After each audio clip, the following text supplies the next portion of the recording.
September 1939, the Nazi German blitzkrieg destroys Poland, but not here at Wizna, where 720 men stand in their way. Their commander, Captain Władysław Raginis, their orders, hold or die.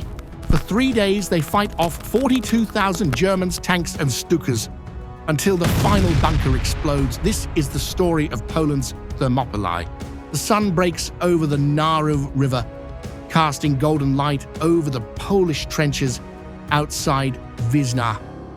Captain Władysław Raginis, a determined 31-year-old commander, surveys his thin defenses, 720 Polish troops against the German 19 million Panzer Corps' 42,000-strong force. Tension crackles in the air as engineers reinforce the bunkers with sandbags and barbed wire. Farmers who have come in from the nearby villages mutter prayers knowing the tempest ahead. Raginis prowls the front line, his boots sinking slightly into the soggy earth. He halts to cinch the strap of his binoculars, his sharp eyes roving the distant tree line where the first indication of German movement might be perceived. A little way off, Corporal Stanisław Brajkalski examines the stockpile of ammunition, laboriously counting each cartridge with hard-won attention. The men work in silence, their faces grim lines, no songs, no jests. Only the occasional murmur of orders breaks the quiet. Over them, the blue sky stretches huge and insensible, oblivious of the blood to be spilled. A lone peasant, Jan Kowalski, is standing on the edge of a trench, holding out a leg of bread to a boy soldier. The boy tips his head in gratitude, but neither utters a word. There is nothing else to say. At dawn, the earth trembles as German artillery unleashes hell. The 3rd Panzer Division's tanks advance, their treads tearing through fences. Polish machine guns erupt from Bunker Giewont, cutting down infantry.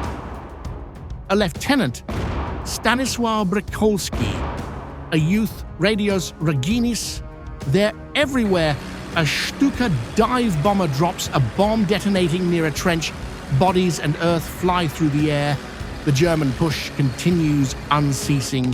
Panzer IIIs rumble over the Polish anti-tank ditches, their 37mm guns shattering sandbag positions. One Polish sniper, Private Wojtek Malinowski, takes out a German officer through his telescopic sight, but is himself destroyed seconds later by a high-explosive shell. The air is thick with cordite and burning meat. In number 2 bunker, the machine gun team works in mad desperation, their hands burning with the heat of the barrel. One of them drops down, a bullet through his throat, and instantly another takes his place. Raginis dashes from position to position, his yelling voice hoarse. He takes cover as a mortar shell comes close, spattering dirt all over him. Between the smoke, he can see the German infantry advancing in waves, their coal scuttle helmets bobbing like a tide of black. He knows they will not be able to go on much longer. Raginis' men fight with bayonets and grenades, having run out of ammunition. The Germans, enraged at the delay, rush into the trenches. Raginis, wounded, crawls to bunker number 1, where he vows to hold or die. When the enemy closes its noose, he detonates the last explosives, burying himself and the assailants in rubble. The battle is finished, but the legend begins. Deep within the battered bunker, the last of the Poles cluster around their captain. A drop of blood drips from the gash on Raginis' forehead, but his voice is rock hard.